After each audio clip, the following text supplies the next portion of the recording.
bon, on peut commencer.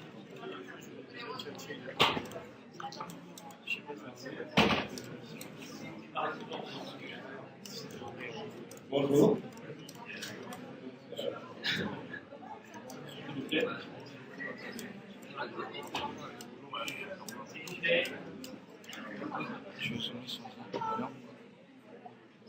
Bonjour, donc je suis Benoît Soula, je suis un développeur de Lucine. Je voudrais commencer par remercier Lucine, tous les partenaires, l'Index qui rendent possible cette expérience. Donc Lucine, c'était une bourse de recherche sur un sujet que vous connaissez, c'est les jeux vidéo et les images dans les jeux vidéo. Et donc, pour le site, j'ai réfléchi à un projet qui tourne autour du jeu et du détournement de la photographie. Vu que cette bourse est entre l'école d'Aix et l'école de la photographie lycée à Arles. Donc, d'abord, je vais vous présenter un peu mon parcours qui fait partie du raisonnement que j'ai utilisé pour pouvoir arriver à cette fin. Je suis franco-brésilien, je suis né au Brésil, et je suis venu étudier à Aix-en-Provence en 2006 à peu près, et je me suis intéressé à ce qu'on appelle l'intermédiaire. Et donc, parmi les projets que j'ai réalisés, il y avait Hypercube en 2008, qui est en fait une réflexion sur l'ordre des armes, sur une structure qui s'organise, mais qui commence à, d'une part, qui est extrêmement organisée, mais qui tend vers le chaos, qui nous contrôler. Ensuite, il y a eu un deuxième projet qui s'appelait Mormier, qui était aussi en 2008, qui en fait, nous prenons des poissons, c'est des mormiers, donc ces poissons qui affrontent en haut, et les mormiers, en fait, ils émettent un signal électrique dans leur milieu, qui leur permet de se communiquer et aussi de se repérer dans le milieu. Et donc, à partir des signaux électriques de ce poisson, j'ai créé un type de fichier qui s'appelle le mormier-repeg, qui est en fait un enregistrement de ces communications que le poisson fait dans son milieu. C'est une manière de visualiser, de voir ce que le poisson dit. Et ensuite, je suis parti au Danemark, à Copenhague, et là-bas, il y avait la conférence du climat COP15, et il y avait des manifestations, tout ça. Donc, je ne comprenais pas trop comment est-ce que des gens qui faisaient des manifestations en faveur de l'économie de ressources et tout ça, utilisaient des matériaux pour faire des pancartes, des trucs, je ne sais pas quoi, manipuler des pneus, ça pour manifester un peu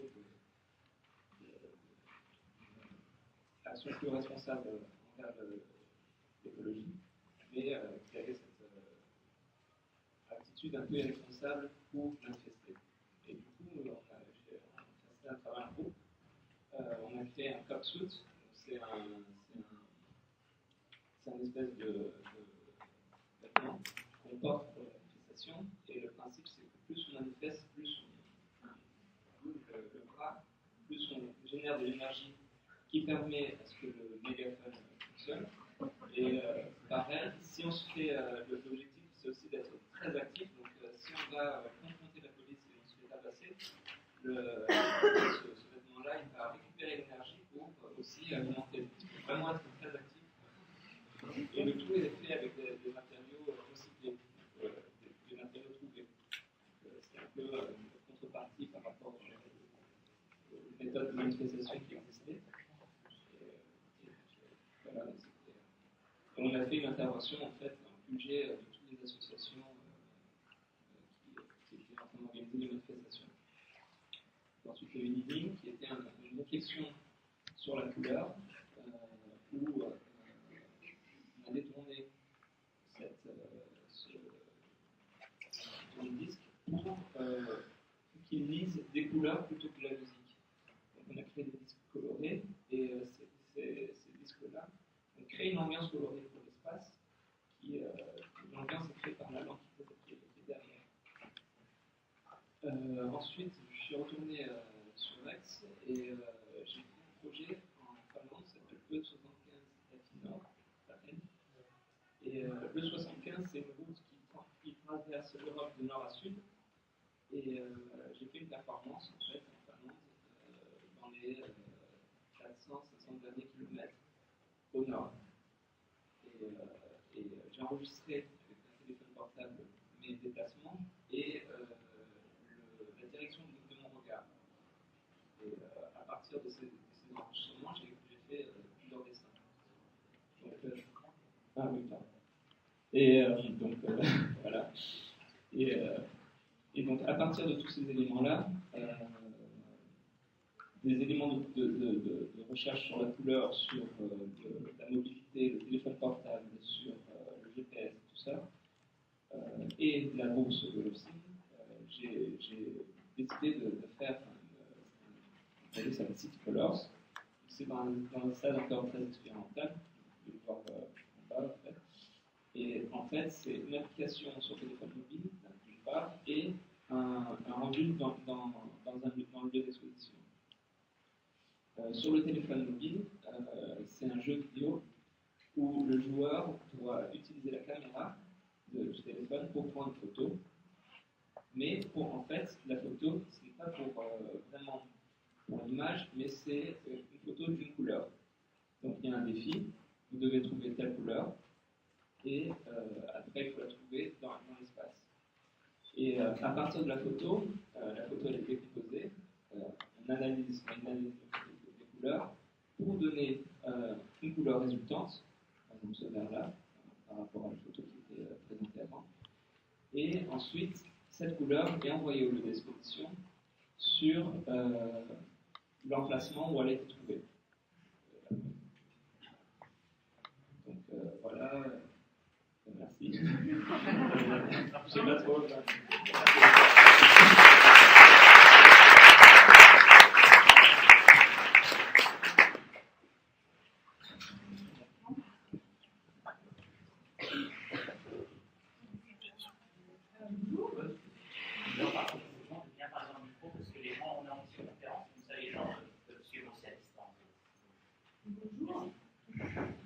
Comme expliquait Benoît, en fait, il y a eu deux bourses dans le cadre de l'OSIM. Donc, je suis ingénieure lauréate, j'étais à l'école de la photo à Arles. Du coup, moi, dans ce cadre de résidence, j'ai proposé un travail photographique avec en point de départ des visages extraits d'un jeu vidéo de boxe qui s'appelle Fight Night, d'où le nom aussi. Voilà,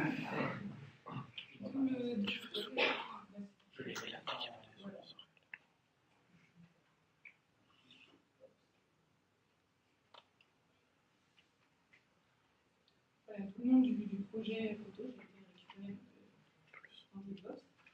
Le jeu vidéo, comme point de contact avec mon travail lié aux avatars utilisés dans ces jeux vidéo, à partir de l'étymologie de ce mot avatar, je me suis concentrée sur l'idée de ce spirituel qui pouvait invoquer. En fait, ce mot vient d'un terme qui est toujours originaire en Inde, et il signifie descente. Exactement. Alors, descente divine sur Terre pour rétablir le dharma, sauver les mondes du désordre cosmique engendré par les ennemis des dieux. Voilà. Du coup, après ça, j'ai fait des captures d'écran de vidéo. Je me suis concentrée sur des moments qui pouvaient présenter des portraits de boxeurs. En fait, ce projet il fait suite à un projet photo que j'avais réalisé auparavant qui s'appelle Dans la nuit invisible, où j'ai photographié des kickboxeurs, et pareil cette fois-ci, après leur entraînement. Et dans le jeu vidéo, je voulais retrouver des expressions, des visages hors du temps de boxe. Donc le fait de prendre comme base des captures d'écran, que j'ai ensuite transférées sur un iPad, que j'ai placé dans un agrandisseur photo classique pour pouvoir installer des plaques de verre, a comme effet de diminuer cet effet 3D en fait, même si c'est assez réaliste, les 3D du jeu vidéo. Et de plus, l'écran Retina c'est-à-dire c'est la luminosité de l'écran Retina du iPad qui m'a servi à insoler, c'est-à-dire dans cet agrandisseur photo, à insoler la fine évolution qu'il y a sur les plaques de verre et du coup tout ce transvasement de support, diminue vraiment cet effet en fait, comme l'iPad est beaucoup moins puissant qu'un agrandisseur classique, on a une déperdition de la lumière et du coup de détails qui font qu'on peut reconnaître plus facilement. Enfin, on reconnaît, si on voit l'image sur l'iPad, on reconnaît que c'est une capture d'écran de vidéo, alors que je pense que si vous allez voir l'exposition en bas, on se retrouve face à des images qui pourraient être des images d'archives. Mais j'ai pas parlé de la technique en fait, que j'ai utilisée sur le plateau. C'est celle de l'androtype, qui date de la fin du XIXe siècle. En fait, on est bloqué sur et en fait, qui nécessite la réalisation de toute la chimie photo. Donc ça, c'était un exercice un peu compliqué pour moi pendant ces 3 semaines de résidence parce que j'avais tendance à dormir pendant les cours de chimie au lycée. Mais c'était intéressant de comprendre comment tous ces produits chimiques fonctionnaient entre eux et surtout de voir que aussi cette technique est aussi aléatoire et qu'il y a des petits défauts que je ne maîtrise pas, mais qui finalement sont toute la matérialité et la texture de l'image. Là, je les ai gardés. Mais je vois que ce procédé ancien, en fait, il m'a servi à m'éloigner de la dématérialisation des corps qui est proposée par le jeu vidéo pour aller vers un invisible. En fait, ce qu'on appelle un invisible, c'est celui du lâcher prise des visages du coup dû à la fatigue en combat de boxe en fait, oui, pour moi le projet finalement il pourrait se résumer comme un questionnement sur la vie du corps, mais aussi sur son mouvement de résistance. En fait, c'est bizarre de les voir en très grand parce que les images elles font 13-18 ou 18-24. Pas tout à fait pareil.